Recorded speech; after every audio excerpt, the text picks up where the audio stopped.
So I guess I should start off with a sort of summary of where I am now. I'm working on my second book called A Date with the Dinosaur. As David mentioned, there's gigabytes worth of information that's going into this thing. I have field notes, there are papers, there are images, there are videos, all of which need to make some sort of sense in terms of their organization in order for me to get a book out of this. Now, what I used to do was pretty archaic. I would just open Word in one panel, I'd open paper in another.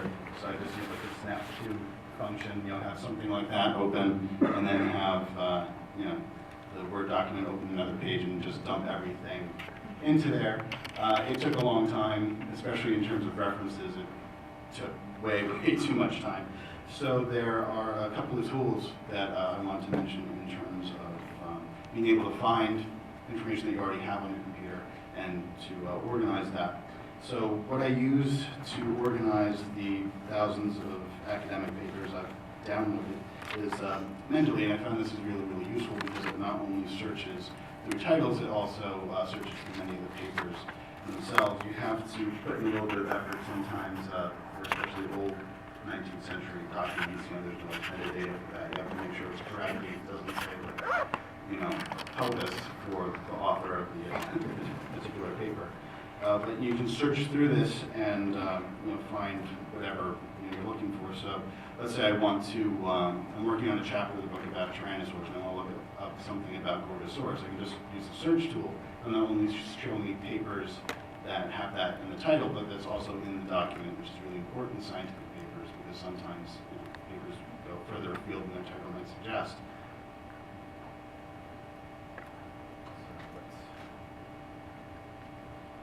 See what it turns up.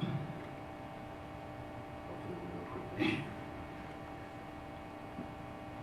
Oh yeah, so yeah, it popped up there, so you can see it gives you this listing of the various papers that you have within your library, and it will highlight the word within those documents, so you can sort of see, is this worth looking into or not. And once you've found that information, you can organize that into folders on the side. So I've arranged one ahead of time. I'm writing something about the way really long-necked dinosaurs keep blood pumping to their head so they don't pass out, and giraffes are a good proxy for that.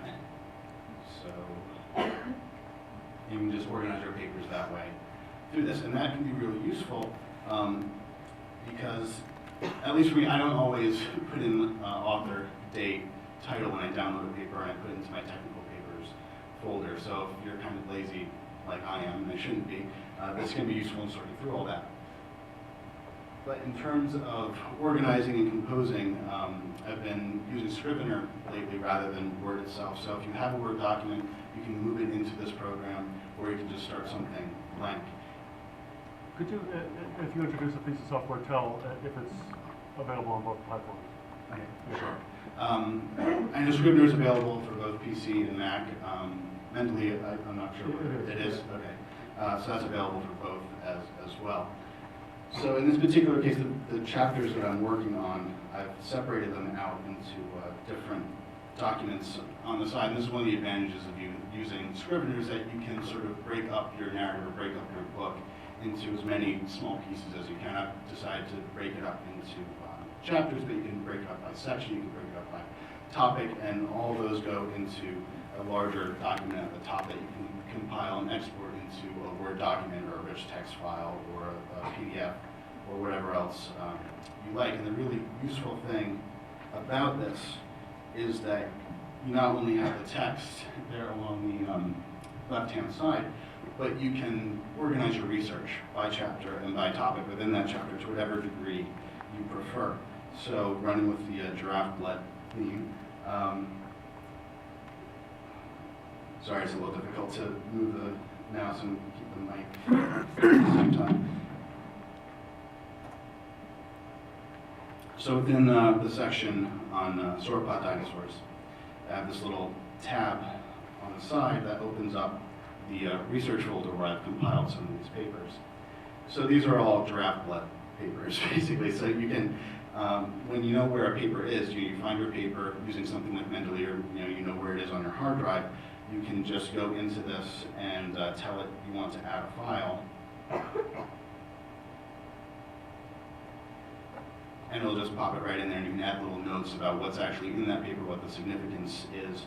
And as I said, you can organize this according to topic within ChapterGate. You can have as many folders as you like and sort of have everything there. And it's not only PDFs. I mean, this is really useful for technical documents, but you can also add things like images and video, which I put in a different folder up here for the Dinosaur Origins chapter. So if I'm writing something and I want to be able to look at this particular restoration of the dinosaur to sort of get an idea of what it looked like, I can open that up and keep moving along. The way that I do that is there's these buttons on the upper right side because you have vertical split, so that will open two different windows. So in this window, I can have the text. In this window, I can open up the image. Down it? Oh. I guess not. That should work. Let me try paper.